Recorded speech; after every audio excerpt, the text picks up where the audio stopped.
और जो विवाह किया और रजिस्ट्री हो गई मैडम की।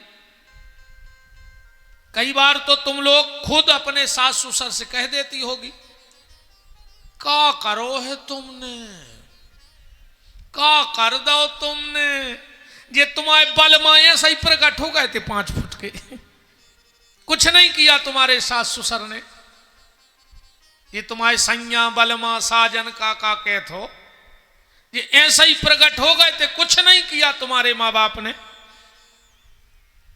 और कुछ निर्लज्ज टाइप की माताएं तो यहां तक कह देती हैं अपने सास ससुर से कि ये तुम्हारा कर्तव्य था जो तुमने किया है। तो तुम दूसरे के कर्तव्य का ज्ञान करा रही हो तो तुम्हारा कोई कर्तव्य नहीं बनता उन बूढ़े माँ बाप के प्रति। तुम दूसरे को ये बता रही हो कि तुमने पाला पोसा पढ़ाया, ये तुम्हारा कर्तव्य था और तुम अपना कर्तव्य भूल गई, तुम्हारा कोई कर्तव्य नहीं बनता। अब क्या विडंबना है समाज की।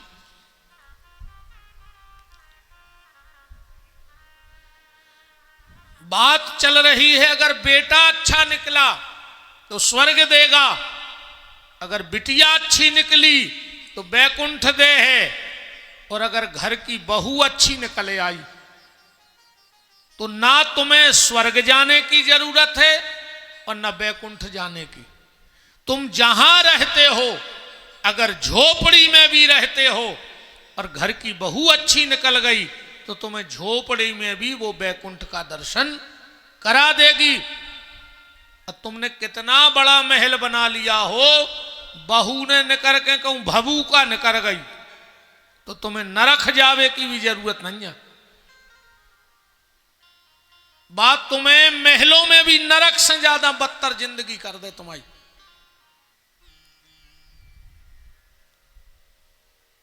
तो कन्यादान जरूर करना। और शिव महापुराण में आया है कि अगर मनुष्य तन मिला है तो 12 दान जीवन में जरूर करना। अगर मनुष्य तन मिला है तो ये 12 दान करना। इन 12 दान करने से तुम्हारी कई पीढ़ियों तक ये पुण्य की जड़ चलेगी। 12 दान कौन कौन से? सबसे पहले स्वर्ण दान। या हम ऐसा नहीं कह रहे कि जित तो पहने हो सो ते चढ़ा दियो ब्यास गद्दी पे, पर जिंदगी में एक बार स्वर्ण का दान जरूर करना। जब बेटी का विवाह होवे, कुछ ना बने तुमसे तो क्या बोलते हो, एक लौंग, क्या नथनी को जो पहनती हो नाक में, नथनी यही रहती, छोटी सी एक लौंग बोला तो बई लेके बिटिया को दे दियो, पर जिंदगी में एक बार स्वर्ण का दान जरूर करना। अपनी बेटी को दे देना। जिंदगी में एक बार चांदी का दान जरूर करना। चांदी दान करने से हमारे पितर प्रसन्न होते हैं। चांदी दान, देखो बर्तनों का भी महत्व है। स्वर्ण होता ना, स्वर्ण वो हवा में पवित्र हो जाता है। स्वर्ण में हवा लग जाए पवित्र हो गया। चांदी पानी से पवित्र होती है। चांदी का कोई बर्तन हो, जूठा हो, अकेले पानी से धो दो तो पूजा के लायक हो जाएगा। तो स्वर्ण हवा से पवित्र माना जाता है, चांदी पानी से पवित्र होती है, तांबा और पीतल राख मिट्टी से पवित्र होता है, और चीनी मिट्टी का बर्तन गंगा जल से भी धो दो तो भी पवित्र नहीं माना जाता। मैं एक और आप सबसे निवेदन कर रहा हूं, मैंने पूजा में देखा है लोगों के मंदिरों में चीनी मिट्टी के बर्तन रख लेते, अगरबत्ती फंसाने वाला स्टैंड रखते हैं, मत रखा करो। कई बार लोग चीनी मिट्टी के शंकर जी ले आते हैं, नहीं रखने चाहिए। उस घर में इतनी अशांति बढ़ेगी कि तुम्हें कोई संभाल नहीं पाएगा, क्योंकि चीनी मिट्टी अपवित्र मानी जाती है। न ठाकुर जी को उसमें भोग लगाया करो, पूजा के घर में तो चीनी मिट्टी को जाने ही मत दो।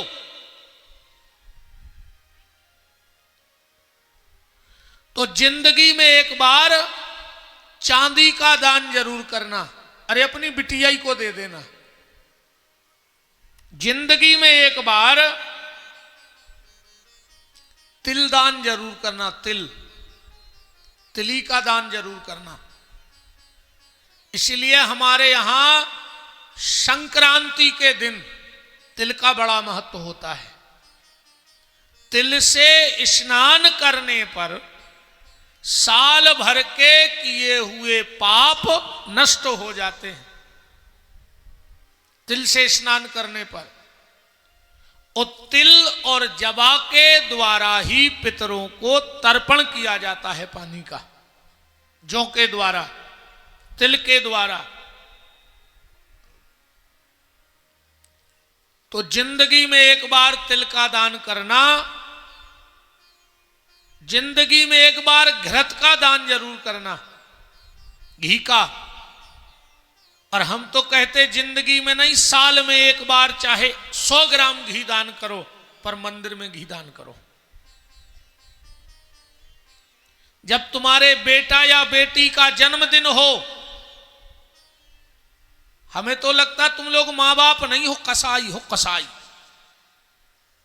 तुम्हें शर्म नहीं आती? जिस दिन तुम्हारे बेटा या बेटी का जन्मदिन है, जिस दिन भगवान ने तुम्हारे कुल में दिया जलाया, जला के नहीं जला, और उस दिन तुम घर में दिया बुझा रहे हो, तुम्हें शर्म नहीं आई? मोमबत्ती बुझवाते हो ना?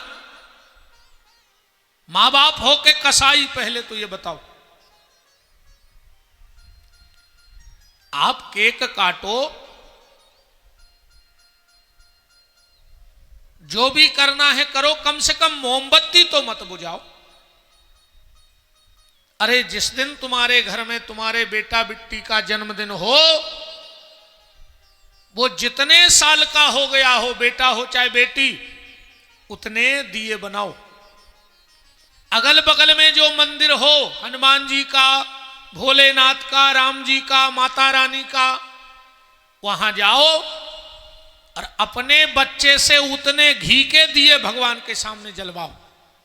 और हाथ जोड़ के कहो, जो भी देवता विराजे हो, कि प्रभु एक समय ऐसा आ जाए कि तुम्हारे मंदिर की जगह कम पड़ जाए, पर हर साल मेरे घर से एक दिया बढ़ के आना कम ना हो जाए। मैं हर साल एक दिया बढ़ा के इसको ले आऊं और ये दिया जलाए, तो भगवान की कृपा होगी। अब तुम हैप्पी बर्थडे टू यू ये से होकर आओ, क्या हमें तो पता ही नहीं मतलब क्या है हैप्पी बर्थडे का। पर अब दुनियादारी में है तो सुनने तो पड़ा था, देखा तो रहता ही है।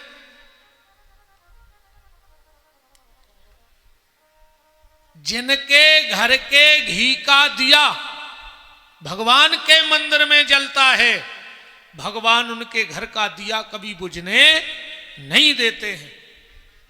पर आज को आदमी बहुत बेईमान है। तर्कों को संगे लगो। कब वो जाके लगे कि हम पंडित जी को घी दे, अगर पंडित जी ने चुपर चुपर खा लेने जलाओ दिया तो आदमी सोचा तो बहुत है ना, सोचता बहुत है। दान करने में बहुत सोचता है, लेने में नहीं सोचता। अरे हमने दान दे दिया, अब सोचना क्या। अच्छा अगर भगवान देवे में सोचने लगे, फिर भगवान ने तो सोच के नहीं दिया था कि हम तुम्हें इतना दे रहे, तुम उसका क्या करोगे। कि सोचा है भगवान ने बिना सोचे दिया है। चलो फिर भी इंसान हो तो हमें कोई एक ही भी गली बता रहे कि मान के चलो तुम पंडित जी को घी दे आए, अगर उनने पंडित जी ने खा लो तो फिर एक काम करियो, जब 100 रुपया को घी को पैकेट ले रहे हो तो 5 रुपया की फुलबत्ती को पैकेट भी ले आओ और वो में डुबा दे। अब पंडित जी को दे आओ। अब पंडित जी तुम्हारा पहला तो पी चचोर ले से कि फुलबत्ती खा जाए। खा ही ले सुगरे में अड़जे। जिंदगी में एक बार घृत का दान करो, और हमारे हिसाब से तो हर साल करो। ज्यादा ना हो तो 101 फुलबत्ती घी में डुबा करके और अगल बगल के मंदिर में दे आओ कि पंडित जी एक बत्ती हमारे परिवार की तरफ से जला देना। तो जिंदगी में घी का दान करना, जिंदगी में एक बार कपड़े का दान, वस्त्र का दान जरूर करना। और आपसे नया वस्त्र दान नहीं होता, मत करो। तुम्हारे घर में जो पुराने कपड़े रखे हो ना, जो तुम्हारे बच्चों ने रिजेक्ट कर दिए हो, मम्मी अब ये फैशन नहीं है, अब ये फैशन नहीं है, हम इस कपड़े को नहीं पहनेंगे, अलमारी में क्या करोगी रख करके? कभी बाजार घूमने जाओ, ठंडी का समय हो और पुराने घर में स्वेटर पड़े हो तो अपनी कार में डाल दो। कभी किसी गरीब माँ का बेटा ठंड में ठिठुरता हुआ मिल जाए, वो पुरानी स्वेटर निकाल करके उस बच्चे को पहना देना। वो बच्चा जब अपने घर जाएगा और उस गरीब माँ के हृदय से जो दुआ निकलेगी, तो मैं व्यास गद्दी से कह रहा हूं तुम्हारे बच्चे का कभी बाल बांका नहीं होगा, क्योंकि माँ के हृदय की दुआ कभी खाली नहीं जाती। नया कपड़ा दान मत करो, मैं बिल्कुल नहीं कहता। हम जैसों को करो, बिल्कुल ना करो, ना हमारे पास कमी है। हम जैसों को बिल्कुल मत करो। पर अगर मोहल्ले में, पड़ोस में, शहर में कोई गरीब बच्चा है, अरे कुछ ना हो साहब 1-2 साल दान कर दो ठंड में किसी गरीब आदमी को फुटपाथ पे। तो जीवन में एक बार वस्त्र का दान जरूर करना। जीवन में गुड़ का दान जरूर करना, गुड़ महादान में आता है। जीवन में एक बार नमक का दान जरूर करना। और अगर कोई कभी तुम्हारे घर से नमक ले जाए तो उसको वापस मत लेना और उसका पैसा भी मत लेना। नमक महादान में आता है।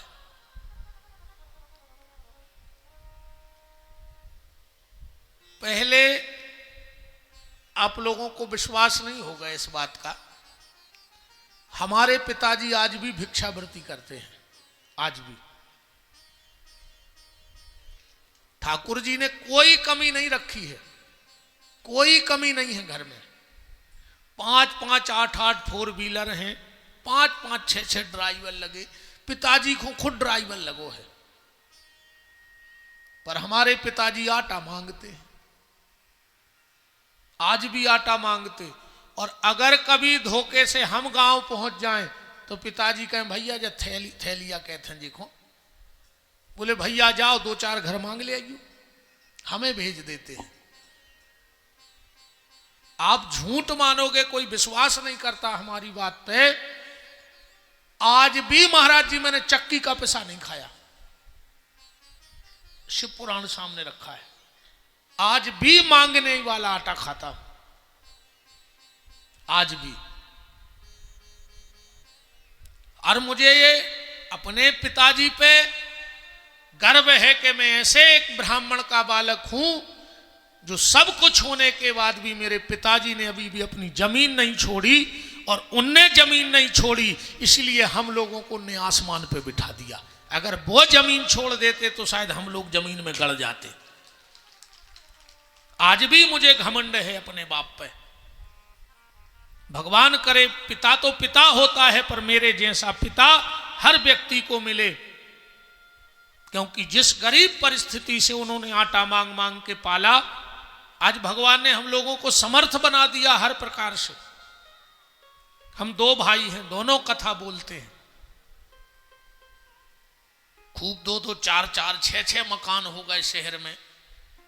पिताजी चाहते तो क्या करते वो जानते हैं, पर वो कहते नहीं भैया, नाम नहीं लेते कभी, हमारा भैया बोलत है, बोले भैया कितना मांगे चले जाओ, पर आटो मांग के खाबो ने भूलियो, तुम्हें जिंदगी में कोई गिरा नहीं सकता।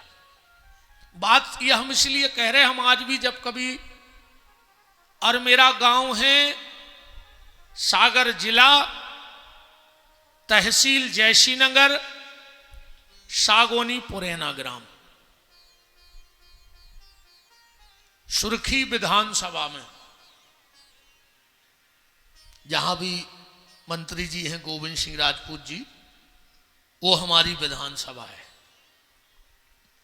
हम आज भी जब कभी आटा मांगने गांव में, पिताजी तो भेजा ही देते साल में 1-2 बार, तो वो घमंड ना आ जाए, भूल ना जाओ अपनी औकात, कहो वो जबरदस्ती बुखार का बहाना बना लें, क्योंकि गांव में अमास को और पूर्णिमा को पंडित जी घर घर आटा लेने जाते हैं। हमारे गांव में नियम है आज भी।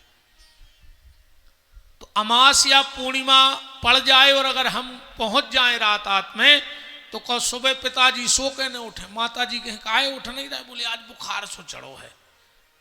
अब माता जी कहें गांव में जाने मांग वे, कहें भैया से कह दे सो वो मांग ले आए आज।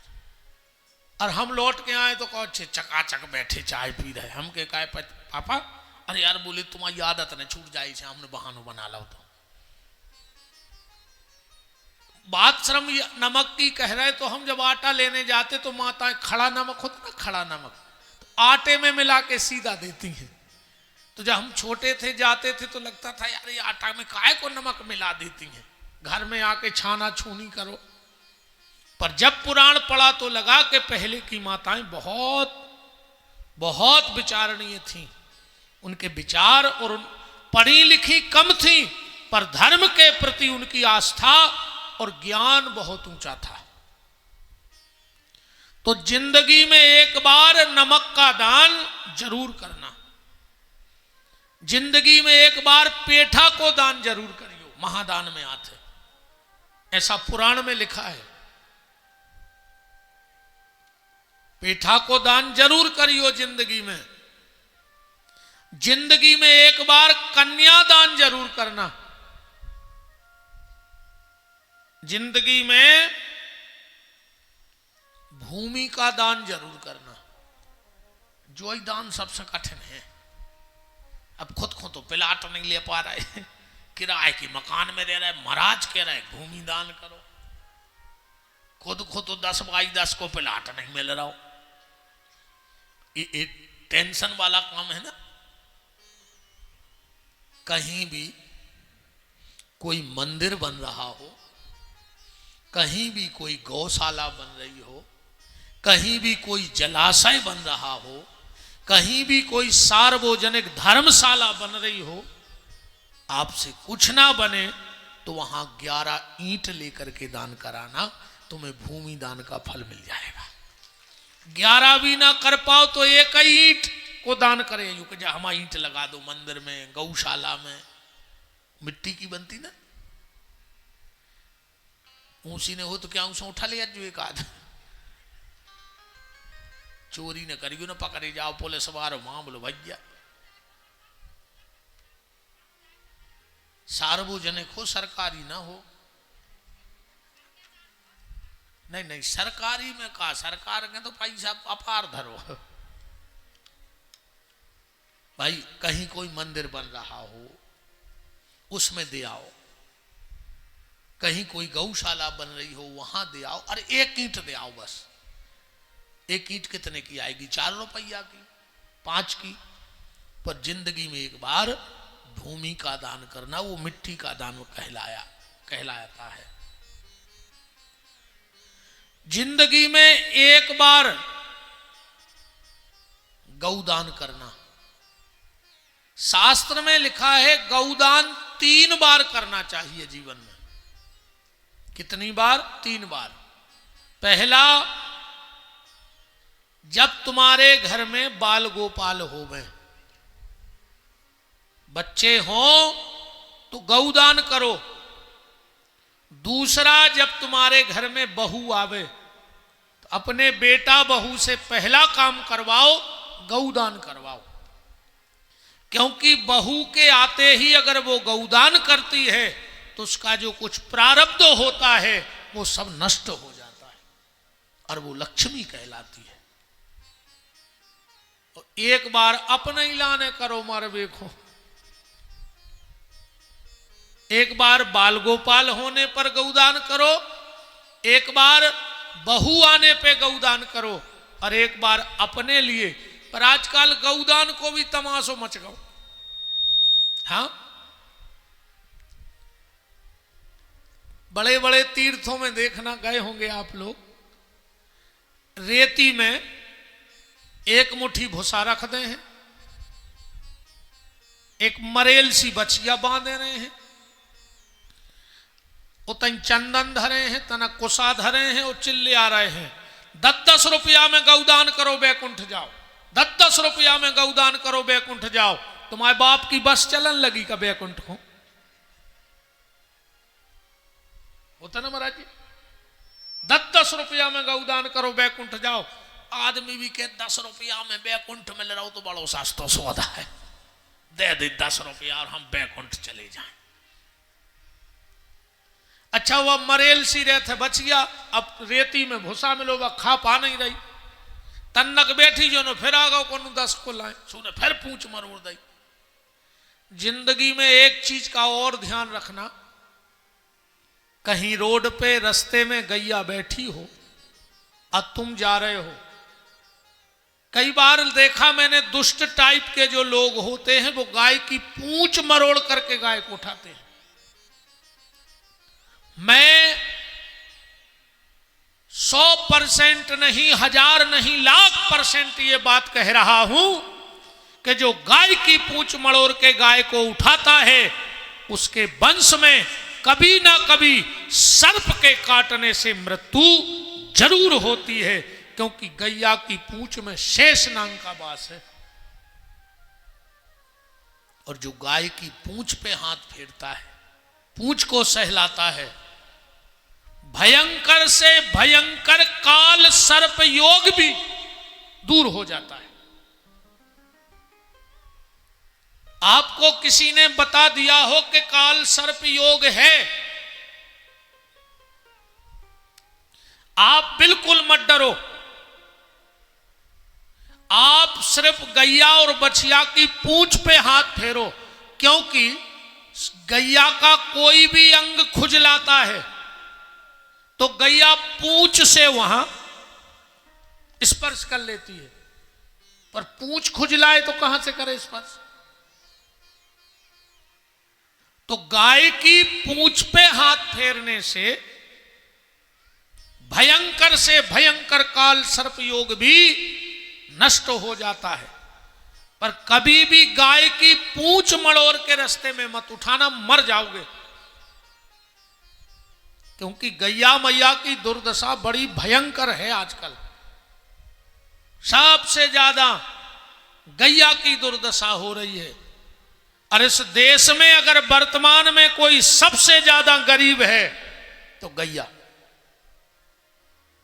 अगर सबसे ज्यादा किसी को आपके सहारे की जरूरत है तो गैया को। गरीब नहीं बचे अब ये देश में। को है गरीब बताओ, एक आदमी बताओ कि जो गरीब है।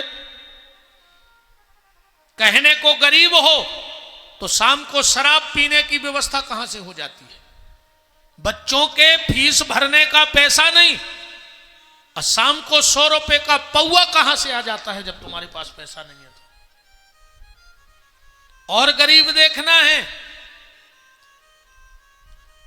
फ्री की गेहूं लेने गरीब, जो अपने आप को गरीब कह रहे हैं, 1.5 लाख की मोटरसाइकिल और 50,000 का एंड्रो का जात है वो एंड्रॉइड सुबह मोबाइल रखते हैं, अब फ्री की पिसी ले जा रहे, तुम गरीब हो। इस दुनिया में अगर सबसे ज्यादा किसी को आवश्यकता है तो गैया को। सरकारें भी सिर्फ वोट के लाने गैया को इस्तेमाल करत हैं बस। चुनाव को टेमा और गौ माता, चुनाव को टेमा और गौ माता, और जो चुनाव जीते के हारे सो 5 साल फिर खुद की माता से मतलब नहीं है, गौ माता तो छोड़ो छाड़ो।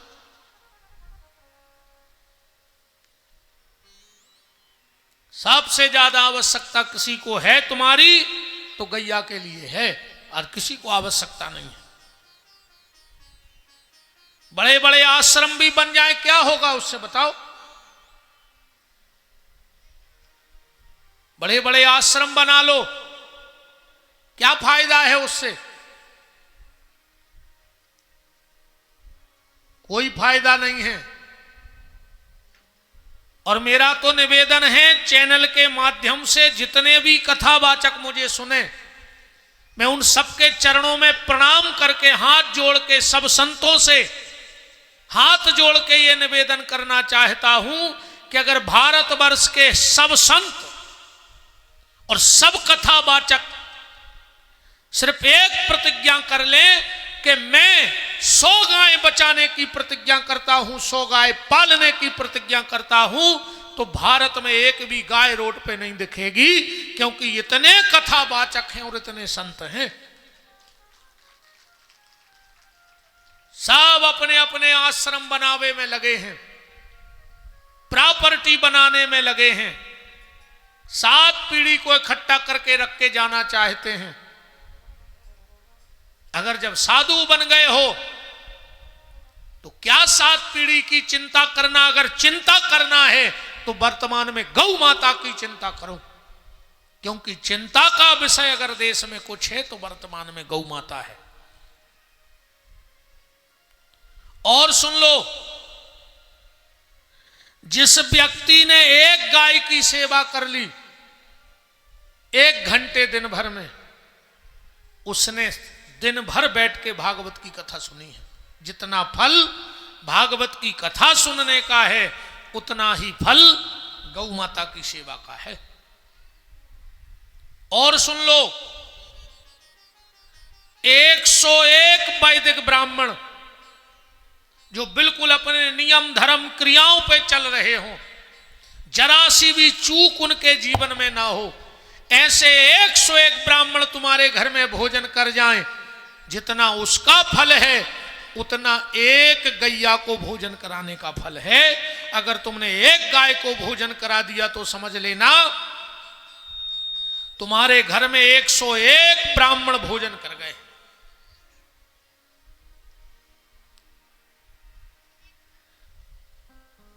श्राद्ध का नियम है, कभी भी श्राद्ध कर्जा करके नहीं करनी चाहिए। 1 भी रुपया को कर्जा न करियो कबो, चाहे श्राद्ध न करियो। अगर तुम कर्ज करके घर में पितरों का श्राद्ध करते हो तो उस दिन तुम्हारे पितर खून के आंसू रोते हैं और नाराज हो जाते हैं। तो जिस दिन पितरों का श्राद्ध पड़े, तिथि पड़े और तुम्हारे पास कुछ ना हो, सुबह स्नान करना और स्नान करके सूर्य को हाथ जोड़ के कहना कि हे सूर्य देव, आपको तो पता है कि मेरी हैसियत नहीं है श्राद्ध करने की, तो मैं श्राद्ध करने में असमर्थ हूं, इसलिए मुझे आप माफ करें और आप श्राद्ध के दिन कुछ मत करो, बस थोड़ा सा घास लेकर के गैया को खिला दो तो तुम्हें श्राद्ध का पूरा फल मिल जाएगा। श्राद्ध के दिन गाय को, पर आज को आदमी इतना बेईमान है कि हम तुम्हें क्या बताएं, इतना बेईमान, इतना बेईमान। 2 गैयें आपस में बात कर रही थी, एक बोली के दीदी 3 दिन से भूखे हैं, दूसरी बोली अब भाई बगल वाली बहन जी तुम्हें रोटी दे रही थी तुमने खाई नहीं है, अब कह रही भूखे हैं। अरे बोले बा बेन का है, 1 नंबर की बेईमान है। बोले का है? बोले आज भाई से रोटी खुआ रही क्योंकि ससुर की श्राद्ध है, कल वही ने हमारे मुंह में लठ मारो तो